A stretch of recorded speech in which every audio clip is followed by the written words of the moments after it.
Hi guys, I just hope you are doing well today. I'm doing well. Please watch my video till the end and do not forget to subscribe.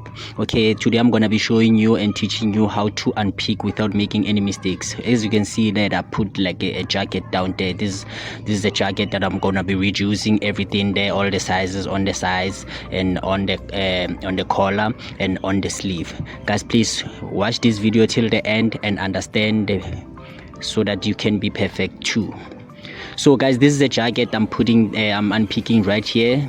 So I'm gonna be showing you all the pieces that are unpicked without making any mistake. As you can see, this is a collar, so I'm gonna be reducing it. Make sure that I reduce it with 2 centimeter from all the sides, guys. Everything must be equal. As you can see, this one, like, this is a zip stand. So guys, like, I unpicked it without making any mistakes. As you can see, I concentrated on the stitch, guys, where I see like I must unpick and I must reduce, guys. As you can see, that one is a zip stand. So here, this is like, as you can see, this is a front bodice part of a jacket, guys, with a pocket in. There's no mistake, there's no hole. As you can see, I'm showing you so that you can see how I unpicked. No mess and no anything that is wrong here. As you can see, no errors are here, guys.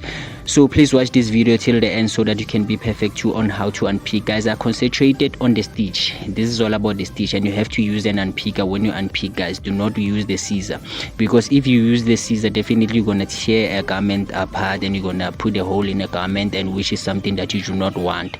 So guys, as I'm showing you, this is a sleeve part where I'm gonna be reducing it with 4 centimeter in both sides so that it can be a correct size and fit in a size that I want.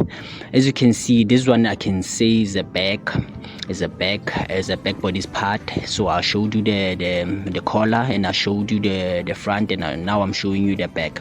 So guys, these are all the pieces that I'm gonna be cutting. As you can see, I'm showing you I'm gonna be cutting using the scissor. I'm not gonna use the unpicker. Unpicker is not for cutting, it's for only unpicking the threads, unpicking the stitch, unpicking where you stitched wrong, guys, or unpicking where you do not want a stitch on, guys. As you can see, please subscribe. Do not forget to watch my video till the end and subscribe. Love you guys.